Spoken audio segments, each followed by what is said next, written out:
Good evening, and thank you for joining me for another Boring Books for Bedtime. I hope tonight's selection provides all the boredom your busy brain needs to quiet down and let you get some sleep. Before we begin, I'd like to give a special shout out of thanks to some new members of our Patreon family. Patty, PSB Dave, Susan, and Joyce. Thank you all so much for supporting this podcast. By becoming members of Patreon, you help us remain 100% listener supported and ad-free for everyone, and it's very much appreciated. If you're interested in supporting Boring Books for Bedtime and finding out more about the perks available to subscribers, including exclusive episodes, full books, and collections found nowhere else, you'll find a link to Patreon in the show description. You'll also find a link to buymeacoffee.com, where you can support us with a one-time tip, no subscription required. I hope you'll take a moment to check them out. Now, let's read and relax. Find a comfortable spot. Adjust your volume. Take a nice deep breath in.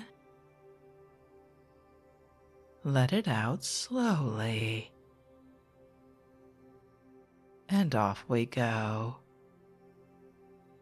Tonight, let's continue our relaxing journey in the Wayback Machine, with more from a book we last read from in 2022. I have no idea how 4 years have passed. We're reading The Woman and the Car, a chatty little handbook for all women who motor or who want to motor, by Dorothy Levitt. Edited with introductory articles by C. Bing Hall, and illustrated by photographs specially taken. First published in 1909 by John Lane Company, New York, and John Lane, the Bodley Head, London. Let's pick up right where we left off oh so long ago, at the beginning of Chapter 8. Let's begin. Chapter 8. Tips, necessary and unnecessary. If there is one thing more than another which the motor car has revived and intensified, it is the habit and practice of tipping. I need not give a lecture on tips. All of us agree, more or less, that the present-day tip is one of the banes of existence. But there are two sides to the question. One, we as the givers of tips know a good deal about. Few know much about the other side, the side of the worker for and receiver of tips. Tips must therefore be divided into two classes, the necessary tip and the unnecessary. There are more of the latter than the former. Under the head of necessary tips, I would place the garage tip, whether the garage be a public one or a private one at the house of a friend. There are a few other necessary tips, such as when a friend lends you a car for a drive or a tour, or when your friend's chauffeur drives you to the railway station at an unusual hour, or in very bad weather. Luckily, the motor car is coming into such general use today that those who may possess one are not necessarily put down as millionaires. The chauffeur, attendants, and servants generally are beginning to realize this, and no longer expect a handful of money from every motorist. The amount of tips which should be given in the numerous cases which I am going to mention should depend on your income and ability to afford. That millionaires are not usually generous tippers is a well-known fact. Generally, it is from the woman or man who is not very well off and who can ill afford it that the biggest tips come. To those who count their half-crowns as worth a full 30 pence and value them accordingly, I would say, do not be afraid to accept a friend's invitation to visit them with your motor car, because you cannot afford to do much tipping. Be sensible about this matter, and I can assure you that your friend chauffeur or groom will also be sensible and welcome the modest shilling or half-crown you give him. Tipping at a public garage, if you keep your car there, has already been touched on in a previous chapter. If you go on a tour or a little trip driving yourself and put your car in a public garage, or the one attached to your hotel or roadside inn, your car will not be touched unless you so order. Then for cleaning it, furnishing petrol, charging battery, or anything else which may be wanted, there are regulation charges, and these will be put down in your bill. The attendant at the garage may or may not be the man who did the work, but if he is, it would be quite the proper thing to give him a small tip, just as you might tip the waiter or the chambermaid had they done any satisfactory work for you. But this need not be more than either waiter or chambermaid receive, and if your car has not been cleaned, it is scarcely necessary to give the attendant even 6 pence, unless he has done some service for you. Some hotels and wayside inns nowadays clean cars, which stop with them overnight without extra charge, yet the fee they charge for the garage really covers this. In such case, a shilling to the man who did the work would not be amiss. Your car may come into his hands again, and he may do better work on it because of the little tip. If stopping just for lunch or tea at an hotel or inn, and for convenience sake you run your car into the yard or garage, a small tip is necessary. If you stop the night at a friend's house and your car is placed in your hostess's garage, you will find it spick and span in the morning, with water in the tank and your petrol tank also replenished. Perhaps this petrol has been supplied from the spare can you carry, or it may have come from your friend's supply. You can quickly find out this. Naturally, you will test your tanks, and you can question the attendant. Should the petrol tank not be filled up, and should you have used all yours, you would naturally ask for enough to fill your wants. Pay for this, for in most garages nowadays, a careful account is kept of petrol and other expenses. A 5-shilling tip for the man is quite enough.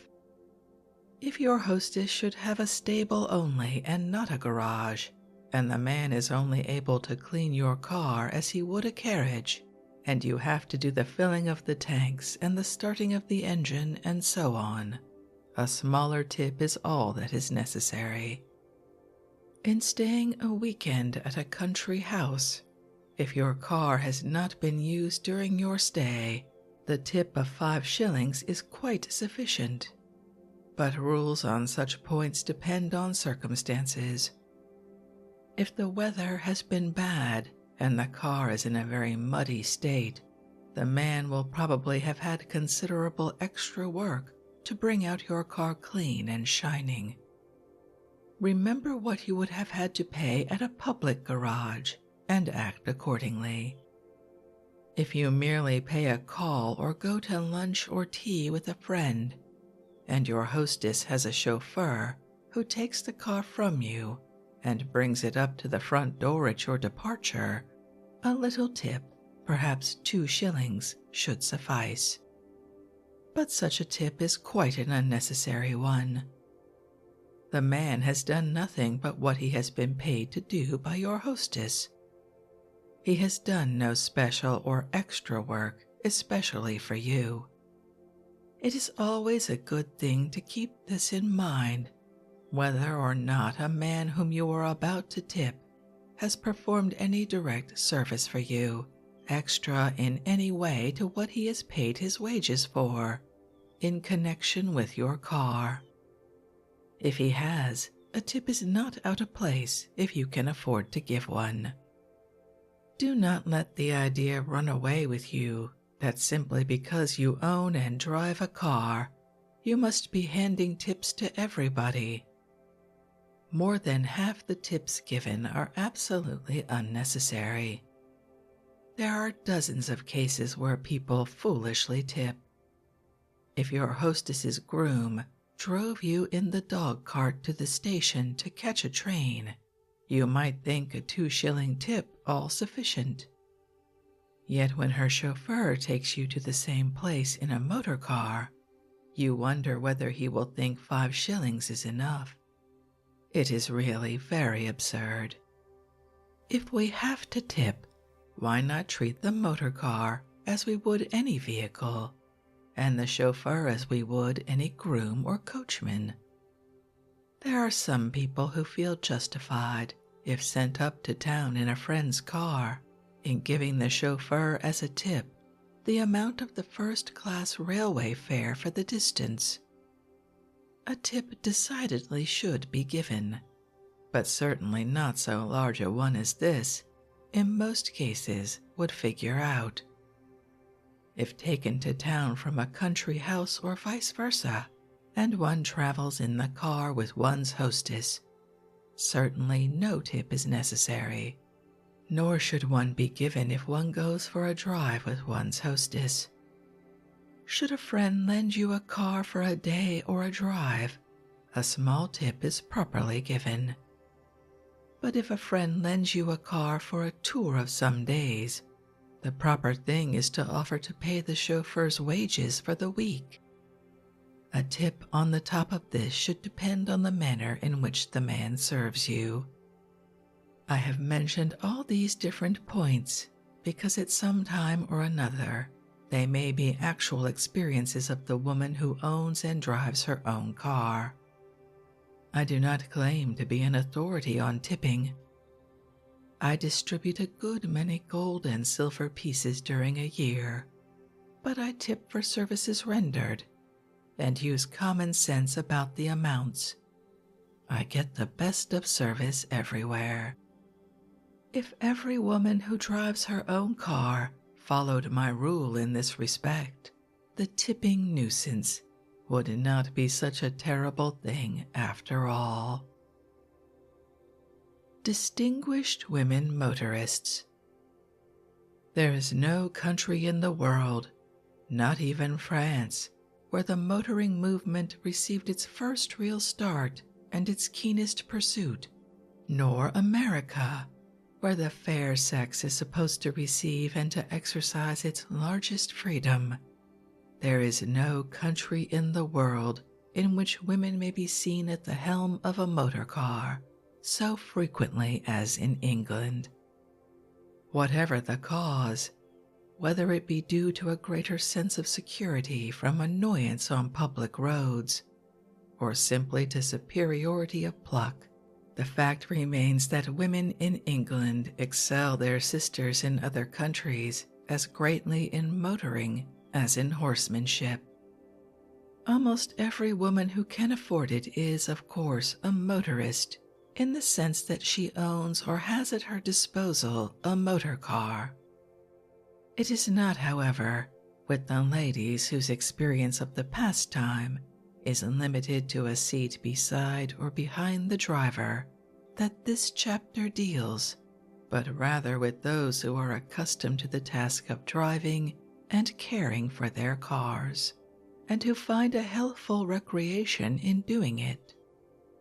20 or 30 years ago, 2 of the essentials to a motorist, some acquaintance with mechanics, and the ability to understand local topography, were supposed to be beyond the capacity of a woman's brain.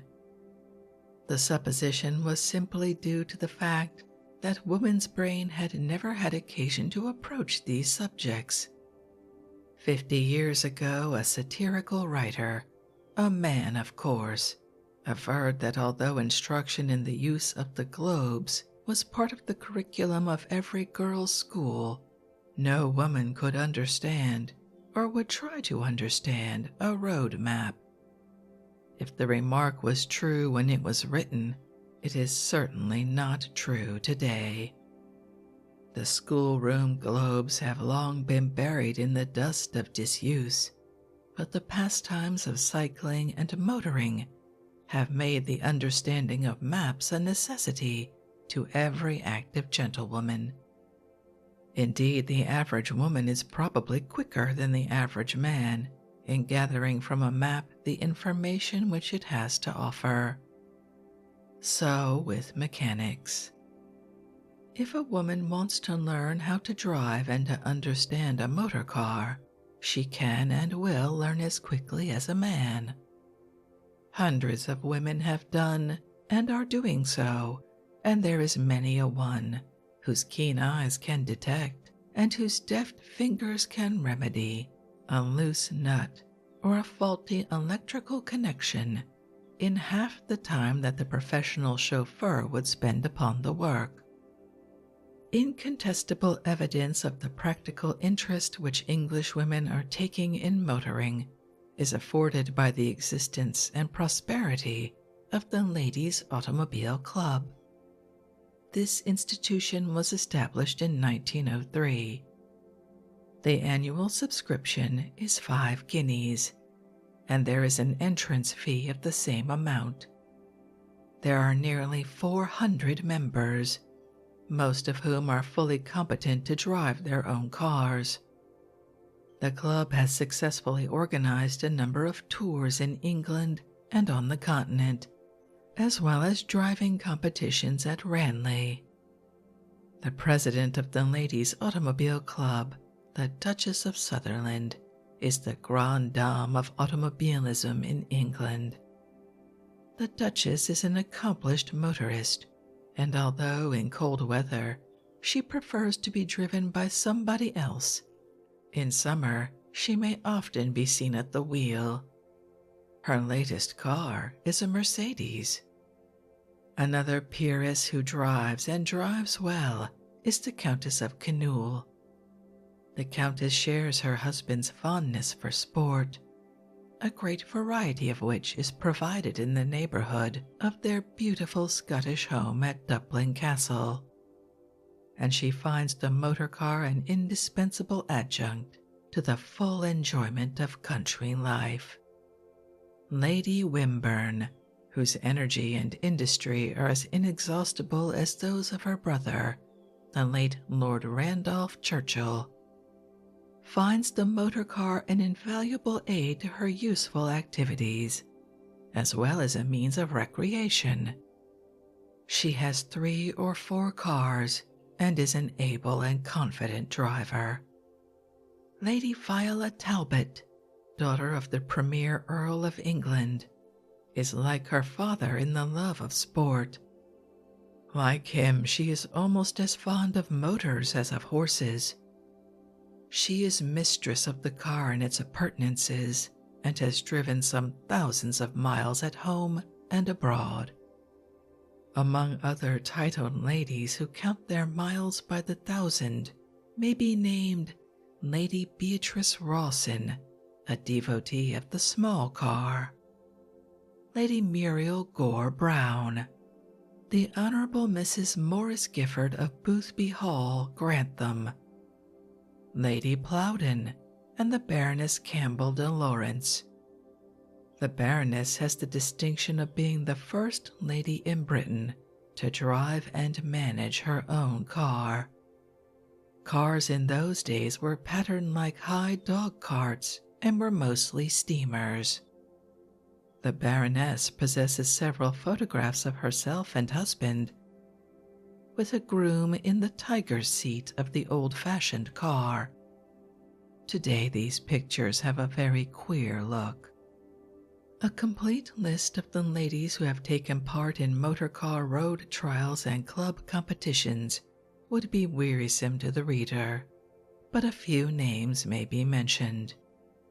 Miss Muriel Hind, one of the few women who favor the motor bicycle, has won many medals in long-distance trials.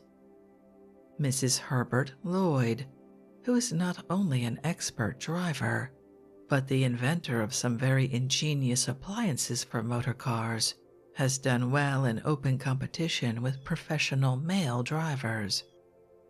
Miss Daisy Hampson has won prizes with her 120 horsepower Fiat.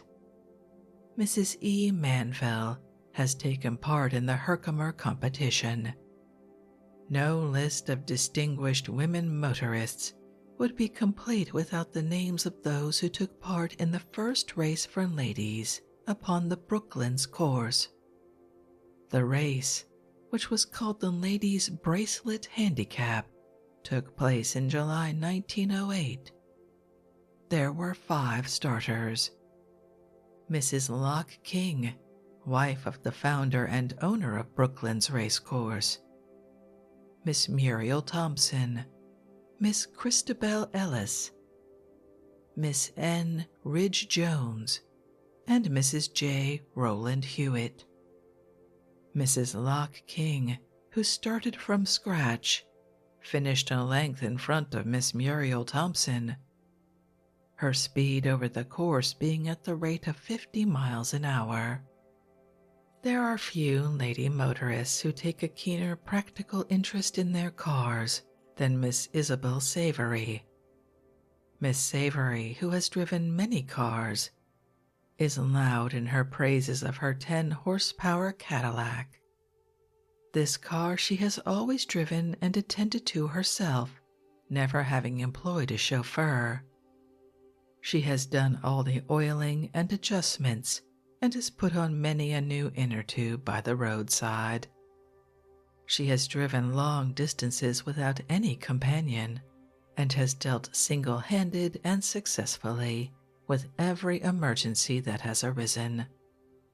Mrs. George Thrupp of Cadogan Square has been driving ever since 1896. Her favorite cars are the Renault and Moors, in which she has toured in Great Britain and on the continent. She has won prizes in driving competitions. She was, in fact, one of the pioneers of motoring for women, and her youngest boy, Roger, was the first baby to have a motor christening. Other names of motoring women that occur to one are those of Mrs. Edward Kennard, the novelist, who is equally at home at the wheel of a 40-horsepower Napier car and in the saddle of a motor bicycle.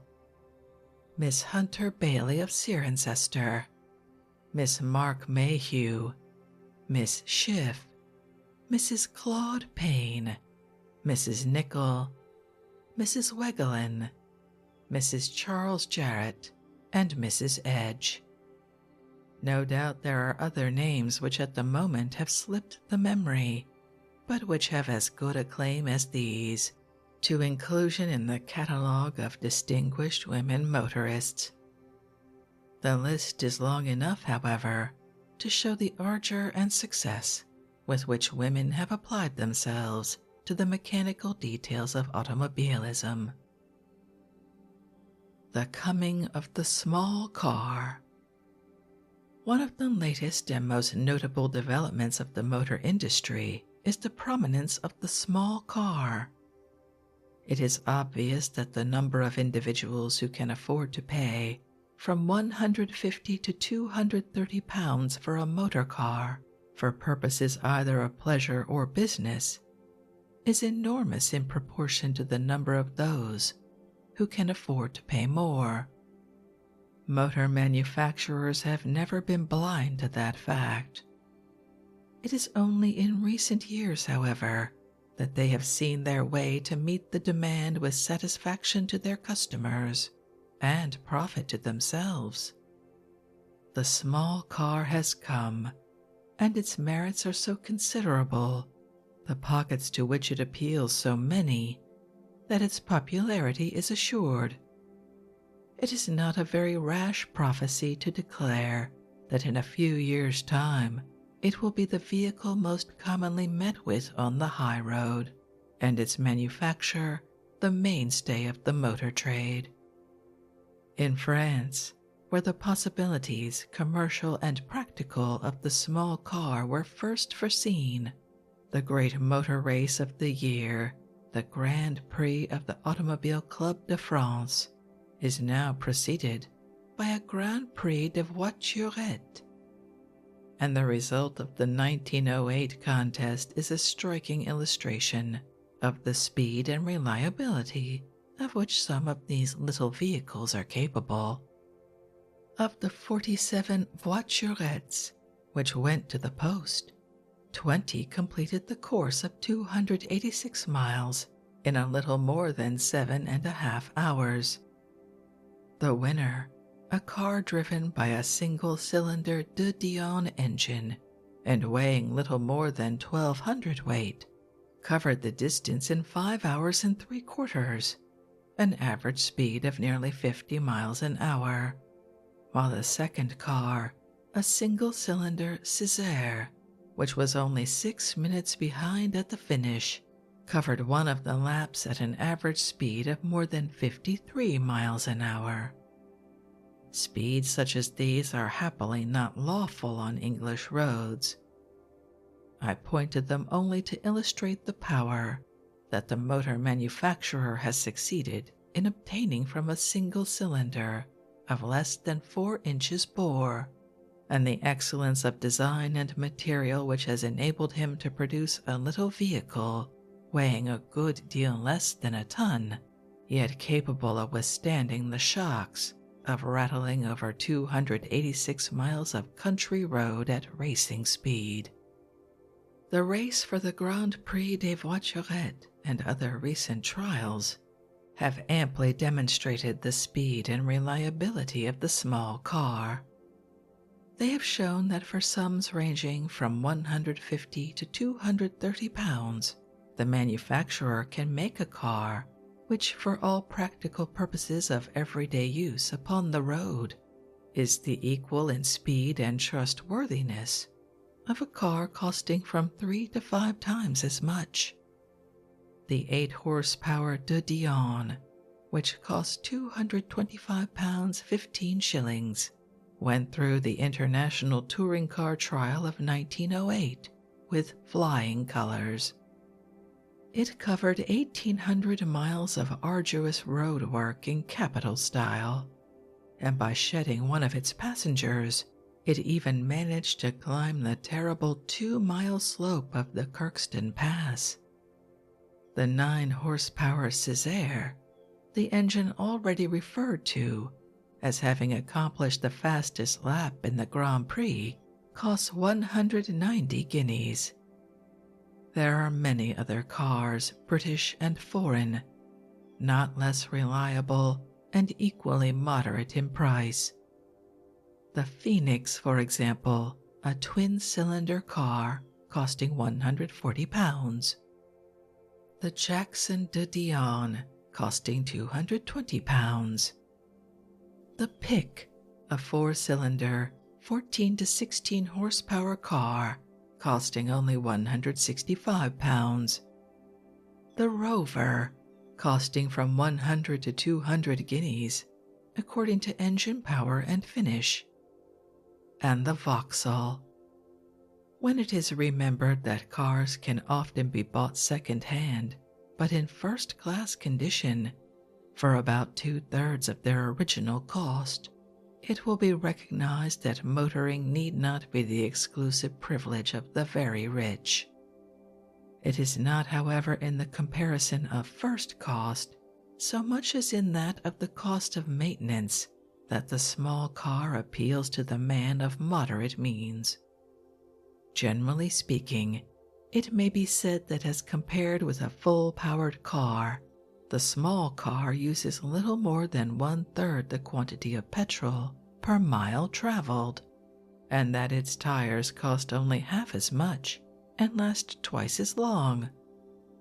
A gallon of petrol, which will propel a big car 12 or 15 miles, will propel a little Rover or Phoenix from 30 to 40 miles. Here is a statement of the actual cost of running a 6-horsepower Rover for 11 months over nearly 6,000 miles of country roads. Tire repairs, £2, 2 shillings, 9 pence. Petrol, £12. Oil, £18. Sundry repairs, £4, 12 shillings, 5 pence. Total cost, £19, 13 shillings, 2 pence. The car belonged to a doctor who had to make frequent stoppages on the way, so that the consumption of petrol was higher than it would have been with continuous traveling. Nevertheless, the cost of running the car works out at about 4/5 of a penny per mile, less than third-class railway fare for one person.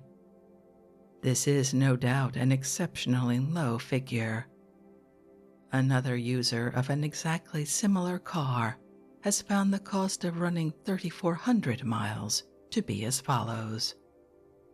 Tire repairs, £2, 13 shillings. Petrol, £6, 19 shillings. Oil and grease, £2, 6 shillings. Sundry repairs, £1, 10 shillings. Charging accumulators, 18 shillings. Brushes and waste, 10 shillings. Total cost, £14, 16 shillings. Almost exactly a penny a mile. To these figures must, of course, be added the cost of licenses, insurance, garaging, and an allowance for the depreciation of the car. That is to say, the difference between its first cost and the price at which it could be resold. In every respect but one, the advantages of the small car over its big brother are enormous. Its one drawback is that its accommodation is necessarily smaller. The typical small car is a 2-seater, but that is the essence of its economy. Extra seats and extra passengers mean extra weight, and extra weight requires larger engines and more petrol, and entails more wear and tear on tires, machinery, and chassis. It is the weight that runs up the maintenance bill, and the prospective purchaser should bear this in mind if he hankers after an extra seat. I may point out, nevertheless, that some of the small cars in the market can be fitted with a detachable rear seat for £6 or £7, and that others have sufficient space for the accommodation of an extra passenger upon the floor. A friend who owns a 2-seater Césaire tells me that it often carries 4 passengers to the railway station. It is as a 2-seater, however, that the small car bases its claim to popular favor. In the majority of journeys by any sort of private vehicle, 2 is the number for which accommodation is most frequently required. Many owners of large cars have discovered that the occasions on which a 2-seater would not serve their motoring purposes are comparatively few. Obviously, it is gross extravagance to employ the voracious eater of petrol and rubber upon a service which can be accomplished at a quarter of the cost by a smaller car at the same speed, with less strain upon the driver and with equal comfort to the passenger. For these reasons, the time is at hand when every motor car owner, however many big cars he may possess, must add to his fleet at least one two-seater for runabout purposes. The large car will be a luxury. The small car will be a necessity. And not only for those who are ordinarily described as wealthy. The time is coming when every man who can afford to go out of town at weekends will find it worth his while to be a motorist. When every suburban house with a rental of over £60 will have its motor shed. And when the small car will be as prevalent upon the country road as the bicycle is today. Car index marks and their locale. One sees every day on the streets and roads cars bearing numbers and letters quite unfamiliar. It is advantageous in many ways for the motorist to be fairly well acquainted with some of the more important index marks. One can easily remember in the United Kingdom that Ireland's index letters all contain the letter I, and Scotland's all the letter S, with 2 exceptions. England and Wales to date, with very few exceptions, use up the letters A, B, C, D, E, and F.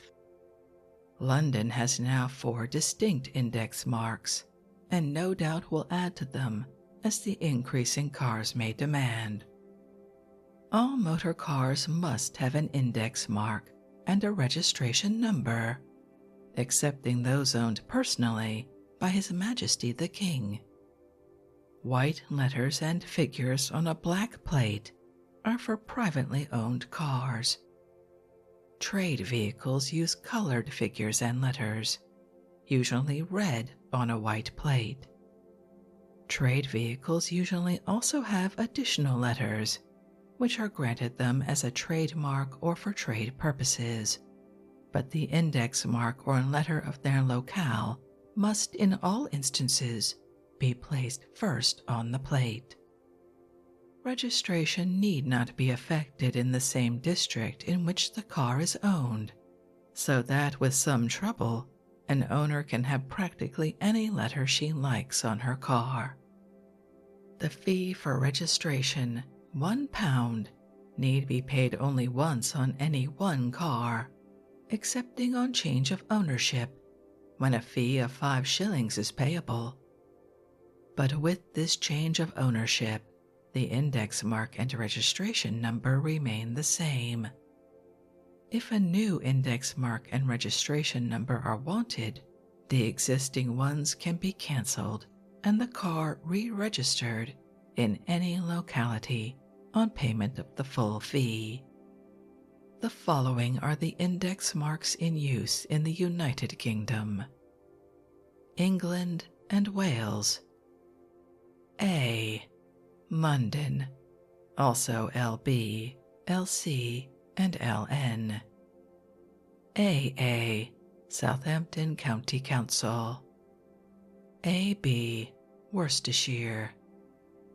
AC, Warwickshire.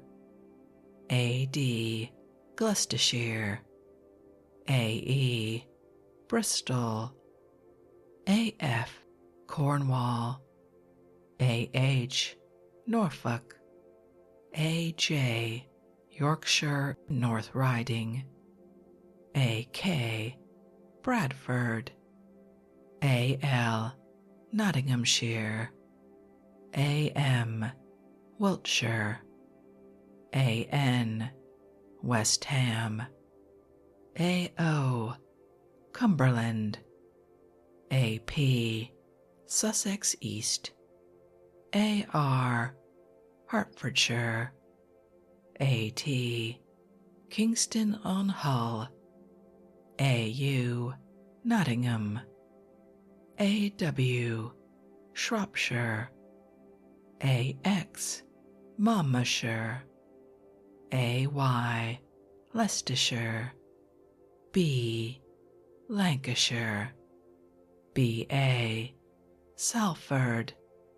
BB, Newcastle on Tyne. BC, Leicester. BD, Northamptonshire. BE, Lindsey. BF, Dorsetshire, also FX. BH, Buckinghamshire. BJ, Suffolk East. BK, Portsmouth. BL, Berkshire. BM, Bedfordshire. BN, Bolton. BO, Cardiff. BP, Sussex West. BR, Sunderland. BT, Yorkshire East Riding. BU, Oldham. BW, Oxfordshire. BX, Carmarthenshire. BY, Croydon. C, Yorkshire West Riding. CA, Denbighshire. CB, Blackburn. CC, Carnarvonshire. CD, Brighton. CE, Cambridgeshire. CF, Suffolk West. CH, Derby. CJ, Hertfordshire. CK, Preston. CL, Norwich. CM, Birkenhead. CN, Gateshead. CO, Plymouth. CP, Halifax. CR, Southampton Borough. CT, Kesteven. CU, South Shields. CW, Burnley. CX, Huddersfield. CY, Swansea. D, Kent. DA, Wolverhampton. DB, Stockport. DC, Middlesbrough. DE, Pembrokeshire. DF, Northampton Borough, also NH. DH, Walsall. DJ, St. Helens. DK, Rochdale. DL, Isle of Wight. DM, Flintshire. DN, York. DO, Holland, Lincolnshire. DP, Reading. DR, Devonport. DU, Coventry. DW, Newport. DX, Ipswich. DY, Hastings. E, Staffordshire. EA, West Bromwich. EB, Isle of Ely. EC, Westmoreland. ED, Warrington. EE, Grimsby. EF, West Hartlepool. EH, Hanley. EJ, Cardiganshire. EK, Wigan. EL, Bournemouth. EM, Bootle. EN, Bury. EO, Barrow-in-Furness. EP, Montgomeryshire. ET, Rotherham. EU, Brecconshire. EW, Huntingdonshire. EX, Great Yarmouth. EY, Anglesey. F, Essex. FA, Burton-on-Trent. FB, Bath, FC, Oxford, FD, Dudley, FE, Lincoln, FF, Merionethshire, FH, Gloucester, FJ, Exeter, FK, Worcester, FL, Peterborough, FM, Chester, FN, Canterbury, FO, Radnorshire, FP, Rutlandshire, FR, Blackpool, FT, Tynemouth, FX, Dorsetshire, also BF, FY, Southport, H, Middlesex, HA, Smethwick, J, Durham County, K, Liverpool, L, Glamorganshire, LB, London, also A, LC, London, LN, London, M, Cheshire, MN, Isle of Man, N, Manchester, NH, Northampton, also DF, O, Birmingham, P, Surrey, R, Derbyshire, T, Devonshire, U, Leeds, W, Sheffield, X, Northumberland, Y, Somersetshire. Scotland. All cars bearing on their index marks the letter S can at a glance be put down as Scottish, for Scotland alone has a right to use of this letter. AS, Nairnshire, BS, Orkney, DS, Peeblesshire, ES, Perthshire, G, Glasgow, HS, Renfrewshire, JS, Ross and Cromarty, KS, Roxburghshire, LS, Selkirkshire, MS, Stirlingshire, NS, Sutherlandshire, OS, Wigtonshire, PS, Shetland, RS, Aberdeen City, S, Edinburgh, SA, Aberdeen County, SB, Argyllshire, SD, Ayrshire, SE, Banffshire, SH, Berwickshire, SJ, Buteshire, SK, Caithnessshire, SL, Clackmannanshire, SM, Dumfriesshire, SN, Dumbartonshire, SO, Elginshire, SP, Fifeshire, SR, Forfarshire, SS, Haddingtonshire, ST, Invernessshire, SU, Kincardineshire, SV, Kinrossshire,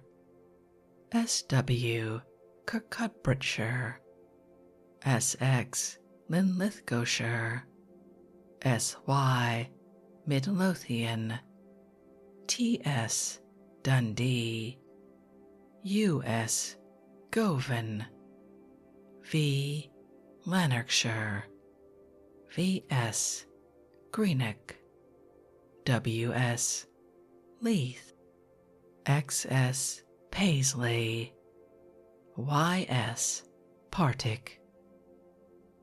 Ireland. The inclusion of the letter I on a car's index mark stamps that car at once as Irish, for the use of this letter is confined to Ireland. AI, County Meath. BI, County Monaghan. CI, Queen's County. DI, County Roscommon. EI, County Sligo. FI, Tipperary North. HI, Tipperary South. IA, County Antrim. IB, County Armagh. IC, County Carlow. ID, County Cavan. IE, County Clare. IF, County Cork. IH, County Donegal. IJ, County Down. IK, County Dublin. IL, County Fermanagh. IM, County Galway. IN, County Kerry. IO, County Kildare. IP, County Kilkenny. IR, Kings County. IT, County Leitrim. IU, County Limerick. IW, County Londonderry. IX, County Longford. IY, County Louth. IZ, County Mayo. JI, County Tyrone. KI, County Waterford. LI, County Westmeath. MI, County Wexford. NI, County Wicklow. OI, Belfast. PI, Cork. RI, Dublin. TI, Limerick. UI, Londonderry. WI, Waterford. France. In France, the index numbers are divided among 16 sections, including Algeria, which are called arrondissements mineralogiques. Some of these sections contain as many as 8 departments or counties. The majority have single letters. Paris has 5 sets of single letters.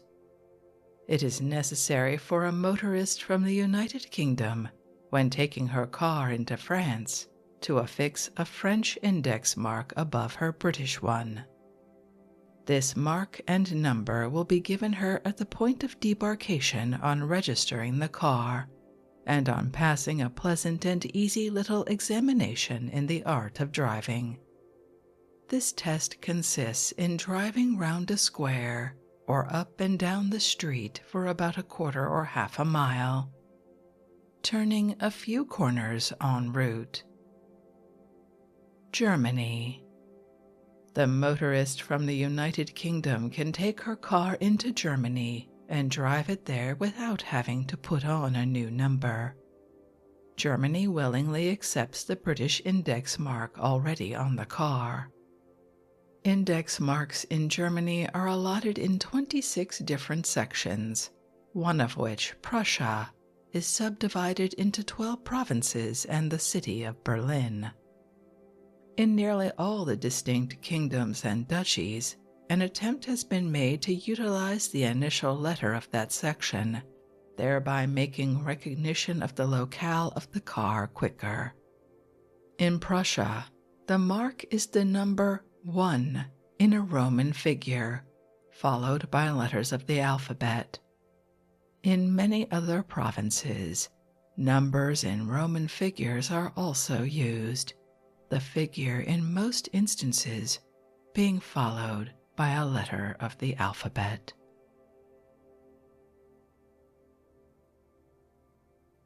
And with that, I think we'll end this evening's reading from The Woman and the Car, a chatty little handbook for all women who motor or who want to motor, by Dorothy Levitt, who was in fact a most remarkable woman, well known in motoring and boat racing circles.